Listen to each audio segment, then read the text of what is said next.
ఒకటే కడియం శ్రీహరి గారు బిడ్డను పెడితే థర్డ్ పొజిషన్ ఉంటామని హరీష్ రావు గారికి చెప్పాను నేను. హరీష్ రావు గారు ఏమన్నారంటే ఇవ్వ అటు ఇటు ఉన్నాడే పెడదామని, పోయేటట్టున్నాడు అది ఇదని అన్నాడు. నేను ఒకటే రిక్వెస్ట్ చేసిన, ఆమెను పెడితే థర్డ్ పొజిషన్ ఉంటుందని చెప్పాను. ఏదో పెట్టారు, పెట్టిన తర్వాత నిరుత్సాహపడ్డారు. నేను ఇప్పుడు హరీష్ అన్నకు చెప్తున్నా, ఆమె కాంగ్రెస్ పార్టీ టిక్కెట్ తెచ్చుకోవడమే కార్యకర్తల్లో ఊపు వచ్చిందని కూడా ఈ సందర్భంగా మీకు తెలియజేస్తున్నా. కార్యకర్తల్లో ఊపు వచ్చింది. కడియం శ్రీహరి గారి బిడ్డను ఓడగొట్టాలనే జిద్దు కార్యకర్తల్లో వచ్చిందని కూడా ఈ సందర్భంగా మీకు తెలియజేస్తున్నా. దయచేసి నేను హరీష్ అన్నకు చెప్తున్నా, ఎట్టి పరిస్థితుల్లో వరంగల్ పార్లమెంటు మీరు ఎవరికి ఇచ్చినా పర్వాలేదు. మొన్న 12 మంది అడిగిన టిక్కెట్లు, ఈమె అవునుడితోటే 25 మంది టిక్కెట్లు అడుగుతాను. ఇప్పుడు ఇంకా పెరిగినాయి, లిస్ట్ వచ్చింది నా దగ్గరికి.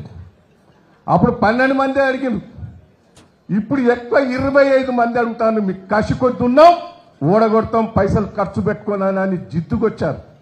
నేను కడియం శ్రీహరిక అప్పుడు ఎమ్మెల్యే టికెట్ ఇప్పించింది నేనే. ఇంకోటి కూడా చెప్తున్నా, నేను ఎన్టీ రామారావు గారు కడియం శ్రీహరికి ఎమ్మెల్యే టికెట్ ఇస్తుడు ఇష్టం లేదు. వాస్తవంగా నేనే బత్రాడి ఎన్టీ రామారావు గారికి టికెట్ ఇప్పించింది నేనే.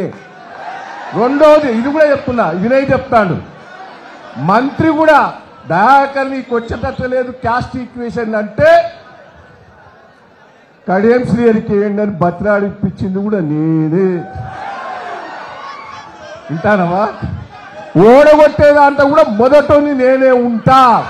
నీ మనమరాలి వయస్సున్న అమ్మాయి చేతిలో చావు దెబ్బతిన్నావు, ఇది అనిపించలేదా? ఈ అహంకారం మాటలు, ఈ బల్పు మాటలే కదా ఇంత దూరం తీసుకొచ్చింది. ఇంకా తగ్గించుకోకపోతే ఎట్లా? తగ్గించుకోవాలి. ఎందుకు నేను ఓడిపోయినానని సమీక్ష చేసుకోవాలి. వాళ్ళకి ఇంకో కోపం ఉన్నది నా మీద. నీ మేమందరం ఓడిపోయిన వాడు ఒక్కడు గెలిచిందని